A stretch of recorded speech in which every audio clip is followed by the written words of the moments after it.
Hello and welcome to another episode. And today we are honored to have Mr. Ali Asghar Jamali, who is the CEO of Indus Motors, which manufactures Toyota cars in Pakistan, and he has been instrumental in bringing the hybrid cars in Pakistan as well. And he has been with the IMC for 2 decades, I believe. Yeah, it's now my 25th year. 25th year. So we have a lot to learn from him, how he actually brought the Toyota Motors in and how it actually grew, and what kind of things he can teach us as startup founders so we can also improve ourselves. So first of all, sir, thank you for giving me this opportunity to interview you. Thank you, Ji. Thank you. Thank you for taking out time and taking this interview. It's my honor. Before we get into all the questions regarding entrepreneurship, I want to learn about your journey. Like, how did you get started? What drove you into automobile industry? What was the inspiration? So, my journey started 25 years back. I did my chartered accountancy, and then at IMC I came as a auditor from the chartered accountant firm. And then obviously I started my journey. I started as a freshman in the year 2000 or 1999. I think it was 2000. I started internal audit, and I moved around finance and sales and marketing, and obviously I had a good journey. And then from last 6-7 years, I'm the Chief Executive Officer. I think my personal journey has got a very big credit to which I like to give is to our ex-chairman, Mr. Ali Habib. I think he mentored me in every way. He gave me that exposure. I used to be around with him quite a bit. He trained me very well. So in the personal journey, I think he has a very good role to play. And now I think we have a current chairman, Mr. Ali Habib, who is also counseling and mentoring me. But I think the bigger part, I spent about more than 2 decades that we say with Mr. Ali Habib, and I think that was a very important part of my personal journey. So in terms of bringing hybrid models and EV, now we are seeing EV trends. So you have been CEO of IMC. What kind of inspiration you have right now, and how are you seeing the market change? So, you see, the market is changing very quickly. So we've been seeing that the innovation in auto industry is moving very fast. Hybrid technology is also improving year on year. So it's not the same hybrid that came. Hybrid, people would say that hybrid is an old technology. It's absolutely wrong, because where the technology started and where it is, it's moved quite a bit. Electric vehicle is the new trend that's coming in. It has a hot and cold behavior in different countries. But clearly the technology will move more towards BEV that we say, which is battery electric vehicle, hybrid electric vehicle, plug-in electric vehicle. And while this goes on, we may see something new coming in, right? Because a lot of people are working on hydrogen fuel, fuel cell. So the technology is moving very fast. Yeah, so in terms of like what I have seen in other countries, especially in Canada and US, they're very quickly moving towards the electric vehicle, and huge adaptation because of government programs and everything else. So what kind of mindset public have here in Pakistan that you think would be a challenge or maybe an opportunity? See, we need to understand, okay? So one is very clear that this automobile market worldwide will never be completely electric or completely hybrid. It will be a multi-part, country by country, different strategies. Why do I say this? It's not that, today the whole market, if some markets, let's assume, is ICE, internal combustion engine, right? And then hybrid will come in and electric will come in, plug-in electrics are coming in. In some countries, they may take 50% market share and ICE may remain 50%. Some countries may take 70%, 30%. Some countries it may be 70% is ICE and 30%. It depends from a country to country situation. Now in case of Pakistan, let's see, we have got a landscape which is very different. As against to, let's assume we take Dubai. Let's take Dubai only, where we've got a flat landscape. The mass of the land is small, or for that matter Singapore. So it's a radius of 40-50 kilometers, right? So there it could be, but if you have to go to roads like Pakistan, you have to go even on mountains, there obviously your ICE vehicles will still be preferred. The other question which each country has to ask, why do you want to go for electric vehicle, right? Yeah. So there are three things that's very important. you'll go electric vehicle for climate, number one. Okay. Number two is reducing the energy cost or the energy consumption. So the climate thing, if you say in Pakistan, so today our 62% of energy that is being produced is produced by non-renewables and only 32 is renewables, right? From a climate point of view, like in Pakistan or even in India, I would say, where you're producing electricity by burning coal, gas and fuel. So first you'll import that, then you produce electricity and then you charge your vehicle. So there's a study which says that if your electricity production is 80% from renewable and 20% from non-renewable, then I think it impacts on the climate. So from that angle, I think obviously the government of Pakistan is making plans and they are working on it to move towards a direction, but we are not there. So that's the one reason why I say that in Pakistan it will come in. It will take some time. The second point is reduction in energy costs. So if we're gonna import fuel and burn it and produce electricity, it doesn't help there also, right? If you don't have a renewable. The third thing which is I said is infrastructure. So let's assume you buy electric vehicle. Yeah. And the infrastructure is not there, which they are planning. I'm saying it's not that they are not planning, but building infrastructure may take about 5 years, 10 years, right? So those are the three reasons. In US, they have the infrastructure. And right now, currently also, if you see, the electric vehicles, the battery is expensive.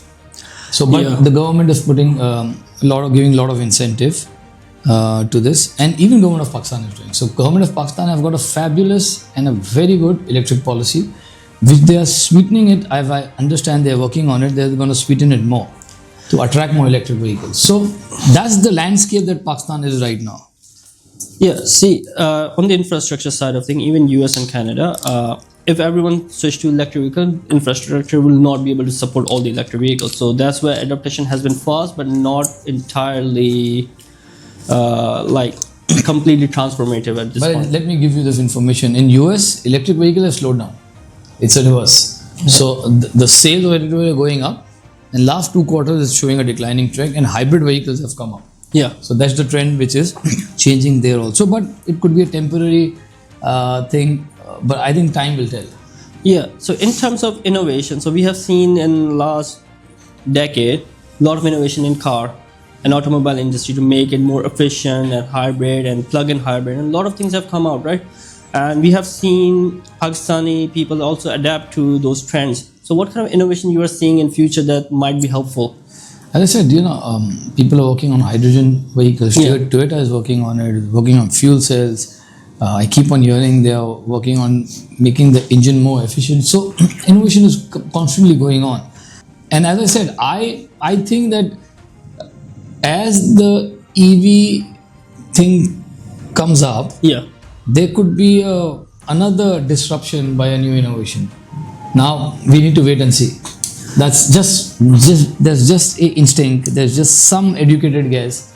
I'm not saying that I am privy of any such information, but it's just that I feel that there would be some more innovation. So how can such big companies such as Toyota, IMC can stay nimble and agile to adapt this kind of disruption in market? I think Toyota has been a global company. Yeah. It's been the top class auto producer, and innovation is done by them. And I'm sure the company that it is, it's a formidable company. They're working on more innovations. As I said, I'm not privy to information, but obviously I discuss with them, so I get the feel that there would be some major breakthrough for disruption. Yeah. But if you ask me what is the next innovation, as I told you, what I can see is hydrogen. I can see fuel cells. So these two things we are seeing, and we have been shown also. Yeah. But you see, you start with technology, and then you have this technology, and then suddenly it goes up and changes the whole thing. So right now we need to wait and watch.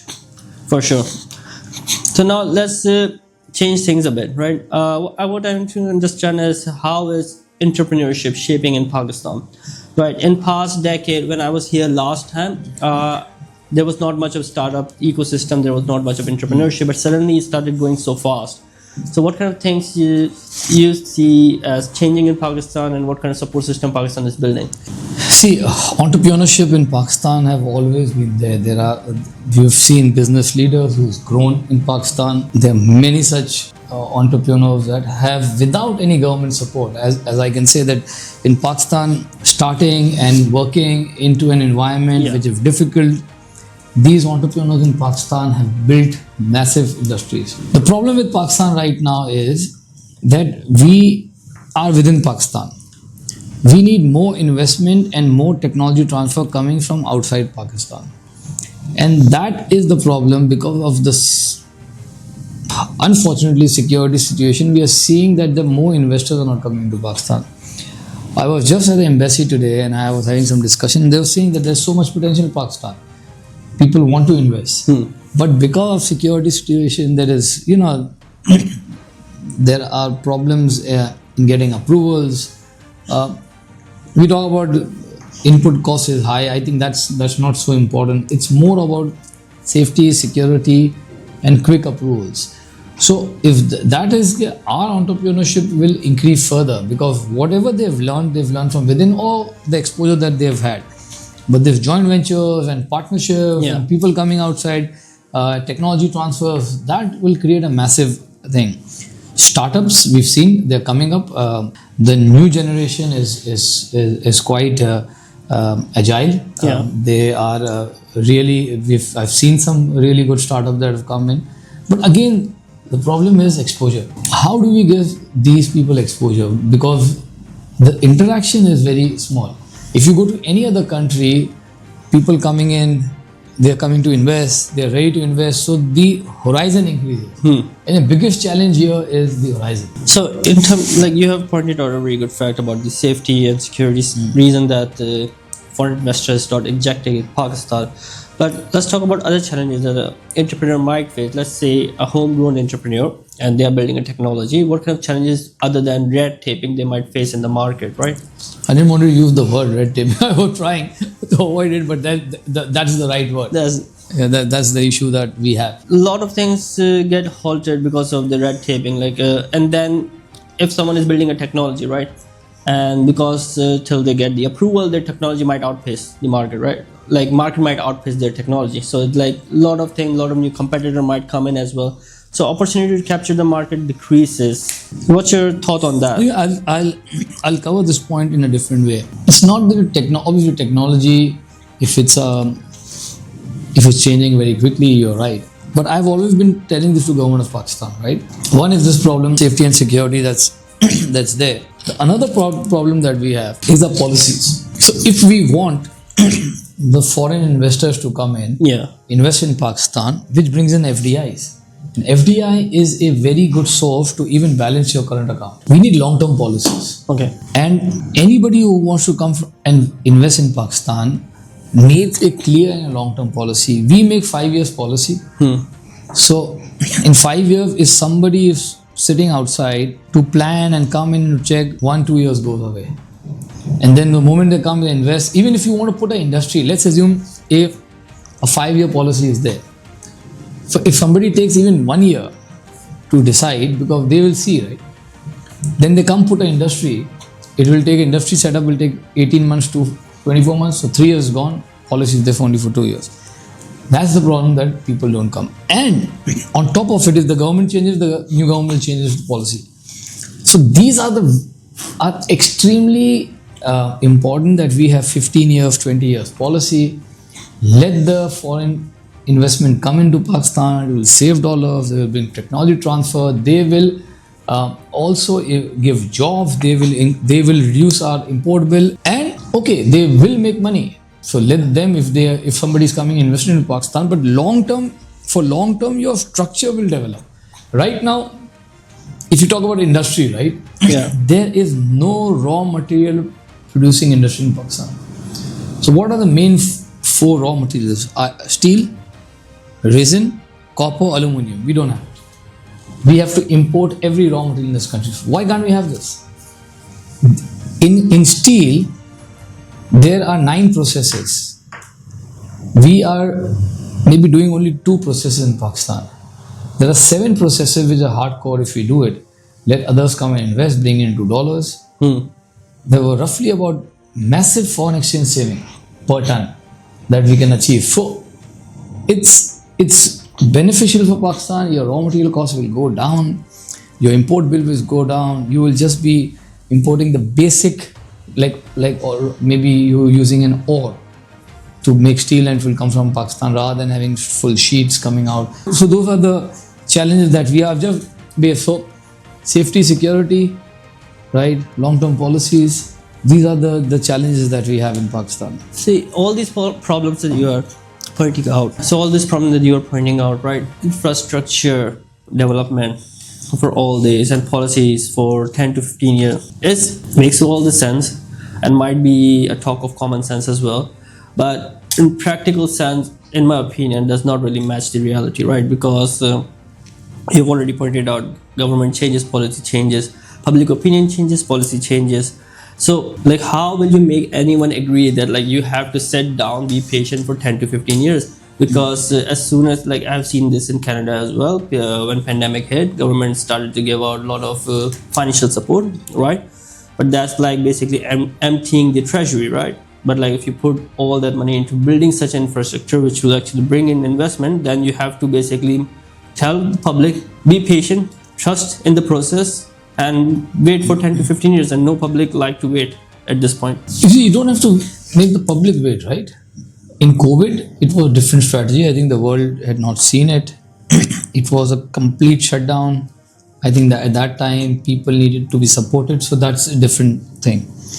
But if you have a policy where people are investing, right? For that matter, then why do you give education? Why do you want education? It will take 20 years for a generation to come out.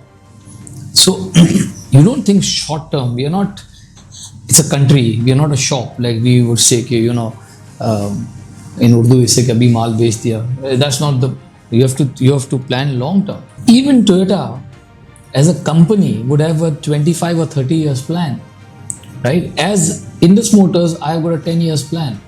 So, and based on that, you start making your strategy. So a country like Pakistan, which is the 5th largest populous country in the world, our GDP is not small. We have $350 billion official GDP, and there's this unofficial, almost a $700 billion economy. It's not a small economy. So there should be a plan for 15 years, 20 years. We need to see where we are not competitive. And it's not that people can't wait for 15, 20 years. In that case, obviously, why do you educate your children, right? Yeah. It will not give you results right now. Exactly. After 20 years or 20, when a generation borns and completes its education is 25 years. But you do follow that path, right? And then things come in. So that's the point, that people are ready to wait, because these are not immediate effects that you can see. You see long-term effects. And you don't have to wait for 15, 20 years for result. The moment such investments come in, jobs are created, few people will get more jobs, the circulation of money goes. One job, we feel that, okay, somebody got $1,000 of salary. That's not where that one job creates many jobs, because that monthly salary or what he gets, then he would buy a motorcycle, bicycles, he'll take children for maybe for tourism. So there are many things with circulation of money. When it happens, the economy grows. The spending power increases of public, right? And then when they but it helps a lot of industries. Yeah, it does. But like again, then we come around the same talk of like safety and security. If someone is making even, let's say, $5,000 a month, does not feel secure, they will not spend. They will be like, I need to save and save. I need to invest, save and save. But they can have from for you have $5,000. Yeah. Okay, from $0 to $5,000. I'm not saying somebody, and I will never advise somebody to blow away all $5,000, right? So you will still spend $3,500, and when you save, let's assume what happens. It also injects in the so either you will save and you will go into the equity market. The equity market will increase. Either you will go into real estate, that will increase. Either you will what else? people or you may save some money and then say, okay, I want to do a investment with some business person who wants to start a business. So money has its own thing. Its circulation is there, right? Yeah. So, but the spend you will do, right? You will. Yeah. Now, let's say you came for this interview, right? Either you would have come with your car, or even if you take, let's say, Uber, you're spending money and helping somebody else, right? So the circulation helps. In terms of changing the ecosystem of startup entrepreneurship in Pakistan, what have you seen? There has been more openness to it. The youngsters are going into the startups. Okay, there has been much more adaptability now. The Pakistan senior entrepreneurs are investing into it. So the things are opening up. There are many such startups that have come in. And I think from here it will only grow.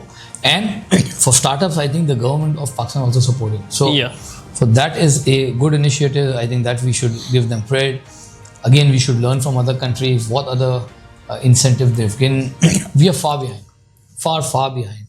But the talent that we have, and trust me, Pakistan talent is extremely good. I think these guys can really make it big. So we need to give them that support. We need to give them that exposure. And the exposure is extremely important to learn from other people, other cultures, other countries and expand.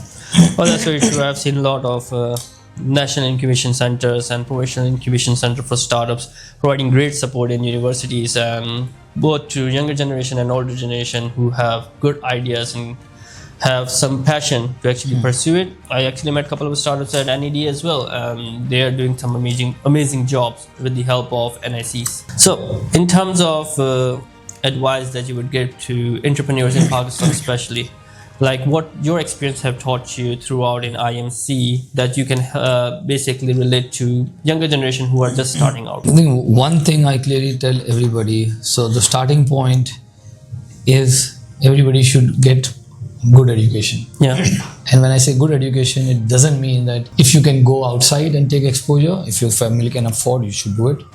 If you can't, in Pakistan also there are extremely good universities, there's good education. So first is get your education. That's the start.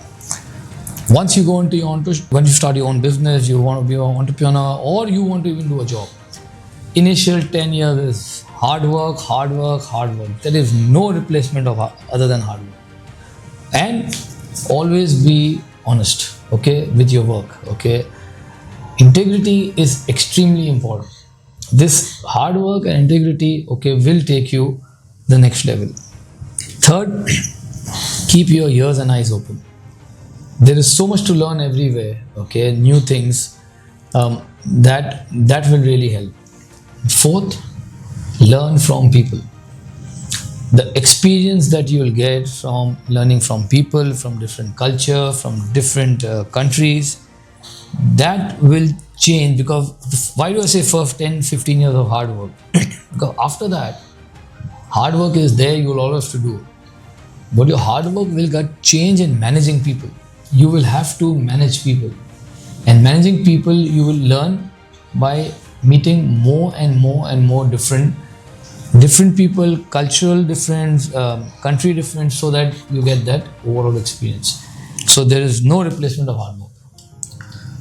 That is very true. Hard work does pays off in its own ways. But I also want to know, like, for a young entrepreneur, the mindset has been on the shortcut side of things. What we have seen, some people think entrepreneurship is the way to go if you want to make a lot of money. But when they do jump into that, they realize that it's not exactly true. So that's why I said, there's no shortcut to success. You may get a shortcut success, but how to sustain that? You may be very lucky, and obviously luck does give. But out of what? Out of maybe 10 million, 1%. So what do you want to do? Like, if you want to go that route, what are your chances? 1 out of 10 million, 1 out of 100 million. The formula that I am given, okay, all the successful people, if you ask them, that 99.9% will have taken this route. So you want to go that 0.01% or you want to take that 99.9%? I would always go the 99.9%. So if you shortcuts too bad. I would never ever Advocate for that. advocate for that. I would never support that. But it's a shortcut. Then the other thing comes in, right? The integrity also, like then you do a lot of other things for shortcuts, right? So it's like patience have decreased quite a bit now. Like for example, even if you see on the social media, this is what I see as a trend, right? On social media, 10-15 second clips are very in demand and people like to watch it and they just keep scrolling through that, right? And why from the longer content was people were developing before was like 20-30 minutes of content decreased into few seconds, and people are loving that more. I feel like that gives them much more pleasure in that sense, and like less patient. You just find out what the story is in few seconds kind of thing, right? yeah, that's there. But you see, we're talking about a life journey, right? Yeah. We're not talking about a 15-second video. Life journey is 65 years minimum, right? So if you say 65 years, what is the total number of days you have? The total is 25,000 days that you live. So every day, one day is getting less. So, but there are 25,000 days that you have. So if you want to, as I said, I will never advocate shortcuts. I know these days, obviously, you also see, okay, you don't want to see long content, but you just don't see long content, but you want to have a long history, right? So shortcuts I have never seen. I would say it's a gamble, right? So it's not a business. Shortcut. Yeah. We see people, okay, who've become multi-billionaires, and we think it's a shortcut, like especially in the IT industry, okay. But the hard work that has gone behind it, nobody can see. Yeah, how many times they have failed before? There are many case studies that are there, right? You fail, and then you succeed. Yeah, like people don't see all the hard work that goes in, and people don't see all the failure that have come before that, right? What I was basically referring to is like mindset of people have changed. They want everything now. The patience have decreased. So that's what we are seeing quite a bit. On the personal note, what I want to learn from you is that you, I think, are a very patient person as well. You came to the IMC as a chartered accountant, and then now you are the CEO. Is this what you aimed for? Was this your milestone, or was this like after finding out or learning, you were like, okay, this can be achieved, this process can be improved, and then it just kept growing and growing? Obviously, it's not, alhamdulillah, I'm blessed, I would say. It's not that when you join I would have thought, I want to be the CEO. It takes time. And then obviously you improve your things. But the journey kept on going. And I was learning. So that was and today also I'm learning. So every day was new. I'll just tell you very interesting thing. 2 days back only. So I usually wake up early.